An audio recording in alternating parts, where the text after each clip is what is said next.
about girls here. So NCAA leading scorer, Caitlin Clark, is only popular because she's white, says race-baiting commentator Jemele Hill. Now let's go to it. Rob, if you want to pull it up. So here we go. Jemele Hill claims Caitlin Clark's popularity is influenced by her race and sexuality, stating we would be very naive if we didn't say race and her sexuality played a role in her popularity.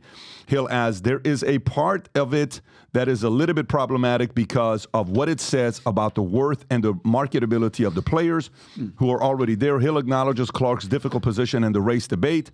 In that regard, I feel bad for Caitlin Clark because she didn't ask for any of that, but criticizes Hill for placing this nonsense on Clark's shoulder. Despite Clark's massive platform and impressive achievements, Clark's debuted the most watched game in 23 years with over 2.3 million viewers on ESPN, and mentioning the new chapter flight policy due to security concerns about the megastar Clark. Think about this.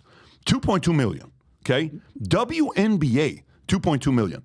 Because of a white girl? You think it's because of a white girl? It's because she shoots it lights out from the, from the, what do you call it, the logo. Yeah, I mean, she's like the modern day Steph Curry. You know what's the closest thing she reminds me of? The closest case study.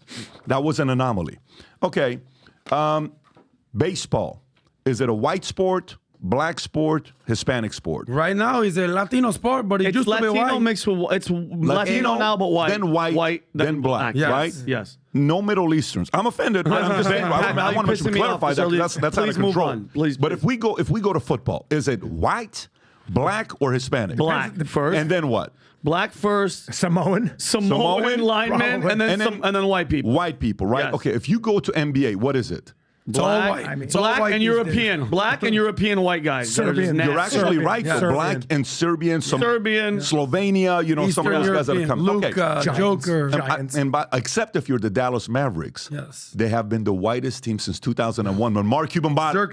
He is so committed to DEI. According to The Guardian, for the first 20 years or so that he owned the Mavs, it was the whitest team in the NBA. DEI. Mark Cuban, who supports DEI, he has had the whitest team in the NBA for the first 20 years or so of owning the team. Something I'm sure he's very proud of. But if you go to golf, is it white or is it black? White. It's white with tiger. Until one guy showed up. One guy. Yeah. One guy showed up. By the way, Thai and black and a lot of other. That's right. Yeah. He was a composite. I've never cared about golf ever. Nope. Bro, we're from Iran. You don't give Middle Easterns like a club. Say, hey, go play. No, you give them a rifle. You say, protect the country. Yeah. So golf, no one's gonna watch it. Then a Tiger Woods shows up and he's dominating. Yeah. So it's not that we're attracted to his skin color. We're attracted to dominators. I was going to say. Caitlin dominates the game. So what are your thoughts with some of the stuff that's happened? They're complaining. First, they're complaining that they don't get paid enough money. Then a girl like this shows up that's about to increase everyone's pay, and they're still bitching about it. Yeah. Your thoughts? Well, I just think that also keep in mind that Caitlin Clark, there's a lot of white people in this country. And when you see a white person in basketball standing out, it's like, oh, dude, look at her fundamentals. She's unbelievable.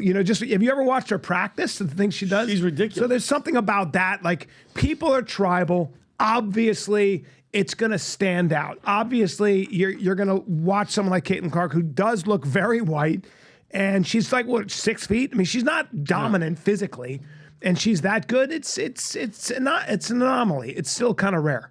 But I just hate the fact that everything has to. I don't know if it's for eyeballs or if it's just actual hate. It's like, bro, you nailed it too. Shut up. Like, what are you even talking about? Why does it have to be? Everything has to be about race? Because look what it makes us do. It makes us talk about it. Yeah. All right. It makes us even get angrier. But at the end of the day, we're never, because we talked about the flag and God and LGBT. Unless the other side, unless we call out stuff like that and check that person vocally, like make her. Have to fess up to her ignorance and her hate. Like, you're not doing anything for the game. You're not doing anything for humanity. You're making, because you know what? Look how we're responding. What about the people that are like, yeah, the hell with that white girl? Like, you're bringing hate and animosity to a girl that's busted her ass to bring, how many million was that, Robbie? 2 million? Listen, dude, this is intersectionality. That's the idea. You got to break it all into little groups. And you know who's never represented? Dwarves. They're great at basketball. Yeah, They're great. But I never It's a hear little anyone. offensive, though. It's a little offensive No, for you. but he's being right. Is dwarf not the right word? Think about being somebody who's very, very small. That's the only group I never hear represented, and I'm not kidding. Peter dude, Dinklage was the only because of- actor. because And of you know what? I'm gonna DEI turn it- I wish I could turn this. Callan, you would know about this. I'll get to Caitlin Clark. You're in Hollywood. We've seen you in all the movies. Eddie, we know who you are. You're a star. Thank you, sir. Thank you. The Snow White and the Seven Dwarves, because of DEI, they didn't hire 7 dwarves anymore. Yeah. They needed a fat guy, they needed an Asian guy, they needed a tall There's a guy. Jamaican guy in there. There's a huge black guy. Real dwarf, You know man. what? You know what? They What's stopped going doing on that. here? You know they stopped doing that. Why? Well, 'cause But you know they Hollywood- were doing that. Yeah, but all the DEI officers in Hollywood were quietly fired. I don't know if you guys know that. Yeah, about a year ago. Quiet quitting? Yeah, Quiet firing? they've all lost Yeah. their jobs because what happened was they're losing but money. dude, Hollywood is the ultimate Yeah. capitalist. If Thank you. If the country was run by people who run Hollywood, we'd have no problems. They solve problems that fast Yeah. because it's all about money. all And what they do is they go, "Hey, dude, hey guys, this whole DEI thing, it's not working." Right. I know very big directors who stepped off movies, big movies, tentpole movies, because they wrote a character, for example, who was in a wheelchair or maybe a handicap, and the notes were something to the akin of, "Hey, that person can't be that way. They have to be empowered." Well, no, they don't have legs. Yeah. So, and it's not working. It's not working for my movie, bro. Play basketball and they with were no like, legs. sorry. And this is what they were dealing with. So what happens, obviously, is when they start losing hundreds of millions of dollars, they're like, "Hey, this ain't you. Right. Out." Yeah, well, it's Oh, gonna get- by the way, just to clarify, you said hundreds of millions of dollars. Brother, they're not losing hundreds of millions of dollars. They're losing hundreds of billions of that dollars. true? Yep. So I don't know. the Disney stock went from $380 billion market cap to 180. Okay, but let me ask you this. How much of that is because streaming got sort of atomized? No, streaming, they were killing it on streaming. Yeah. The market is just getting sick of it. The market's getting sick of what they're Yeah. doing. And they're Fairy godmother in was a man. Yeah, the market just, and by the way, let me just say this. If you're on this story, Yeah, I think we've already transitioned. You go I just into want to say Hollywood. one thing about it's bringing it back to Caitlin Clark. I was so freaking offended last year when Kendrick Perkins, NBA analyst, was like the only reason that the Joker, Jokic, was an MVP candidate is because he's white. He just won his 3rd MVP in a row. That's hilarious. Okay, so this Is that what they said? Who said that? Kendrick Perkins. So it was who basically, if he's a big dude. If I ever run him in the street, I'll probably not say it to his face. Online, I'll say it easily. This guy was a fledgling NBA career center, not a big deal. The Joker won an NBA championship last year. He basically said Joel Embiid should get it.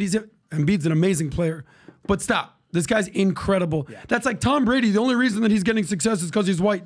Ohtani, the only success that he's getting is Asian. So let me ask you a question. Yeah. Do I have a reputation for defending LeBron James? Not at all. Okay, I do not. Rob, can you pull up the clip I just texted you, if you have it? You know, the one I just sent you.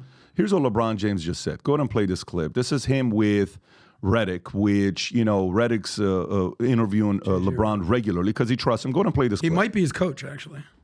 The one thing that I love that she's bringing to her sport, Caitlin Clark. Yeah. more people want to watch. There you go. More people want to tune in. Don't get it twisted. Don't get it fucked up. Caitlin Clark is the reason why a lot of great things is going to happen for the WNBA. Good for you, LeBron. But for her individually, I don't think she should get involved on nothing that's being said. Just go have fun, enjoy. You know, but I'm rooting for Caitlin because I've been in that seat before. I've walked that road before. I hope she kills. You can Aaliyah pause it Boston right does. here. Listen, That's awesome. got to give him That's credit. awesome. Good Gotta for give you, him- bro, Yes. for saying something like that. Yes. The fact that because, you know, he knows what it's like to come in and from the moment you're getting all that criticism, he relates to him from that side. But I'm glad he didn't use any race baiting card and say anything like that. I thought that's what was going to happen. I'm actually impressed with the position he took. This is why I love comedy. Comedy, you either have it or you don't. A couple things you can't fake: fighting, dancing, and comedy. Try faking those things. People will find that out right. You're either funny or you got it. Try dancing if you can't dance. Try getting in a ring if you can't. You know, you're going to get knocked out. I love the truth. And there are certain things you can do that you cannot. I don't care who your agent is. I don't care how much hype you have behind you. Do you have the goods or don't you? And if you don't, I've seen famous actors try to do comedy. It gets quiet quick. Yeah. I brought something very unique that I've never shown, and I found it. I don't even know how I found it yesterday. I found my Army greens. No way. Yeah, I found it. Do you still fit in Are you them? serious? There's no way in the world. But check this out. What? Yeah. That sounds like a museum. By like the way, I found this, and you know how crazy this is? It's so. I'm like, where's my name tag? Because in the Army, they made a mistake with my name tag. What? If you go in, look at the way they spell my name. Check this out. Can you see it? Bet David. Bet David. Not Bet David. Yeah. Bet David. David. Right? Wow. David. And this is the uniform that I had. I was just a regular specialist at the 101st Airborne Division. Why am I showing you this? Wow, that's I badass. even brought my coin from my unit. Let me see if I brought it. I think I brought it. How long Maybe were I you forgot. airborne? I was in the Army 2.5 years. I didn't do long enough, but it was the greatest experience for me. I don't have the coin. What the Army did to me is the following. I liked America. The Army made me fall in love with America. The Army made me realize what Memorial Day weekend was all about. I saw grown men and women standing in uniform, emotional. I'm like, why are they emotional? Because they lost their friends who put their lives on the line. It's the ultimate cost for you and I. And, you know, the more and more I was in the Army, for me, at least some people have different experiences, the more and more I just was like, this is the greatest country in the world. I'm so proud. I remember the first day, what's the movie that came out? What is the movie with Tom Hanks, who was in it? Saving Private Ryan. Oh, yeah, of course. And they come and they say, there's a movie about your unit and your division, 600. I just got to 101st Airborne Division. You're the first to watch it before this goes live. We're in the audience and we watch Saving Private. Wow. Dude, 600 of us are crying in tears saying, America's the greatest country. I love this place, right? And the pride's been there ever since. Now, Valuetainment, anything about this logo, anything about this brand, anything about what we do, the brand is about future looks bright. The brand is about optimism, capitalism, debate. The brand represents all of those things, entrepreneurship, business. So here's what we're doing for this weekend. We have a full-on new merch drop being done today, this weekend. This hat I'm wearing, let me show you guys what's special about this hat. The last time we did numbered hats were this. This is the numbered hats we did. These were limited out of 200, okay? This is the actual last one that we kept, 200 out of 200. These hats sold for $99. They sold out within the first couple hours. If you go on eBay right now, Rob, and you type in Future Looks Bright hat, they're selling these at $350, $499, $999. No joke. On eBay? Of course, because they're numbered. They're limited edition. 350. That's one of them. I think there's a few more. Maybe that's the only one. Look at the top if there's a couple more, Rob. There's one at $499. There's another one over there even at $999. You pick and choose what the numbers they are. It'd be funny if you saw But we are releasing look at this green and black, sick. Vinny. That's sick. We're releasing these limited edition, 1 out of 250. And the year on it is going to say 2024. Obviously, it's military green. And on top of that, we got a bunch of other stuff on there for you to go out there and order. Here's what we're doing. This will not be discounted. These hats will not be discounted because they're limited edition. And first come, first serve. You go place the order, you get it. However, for Memorial Day weekend, anybody that places an order for $79, I think can you go back to the discount numbers? You get a 20% discount, 79 plus, 25 on 199. You get 35% on 399 and up. First 25 people that place an order for $400 or more, I FaceTime call you. You literally are going to get a FaceTime call from me for those that placed the order.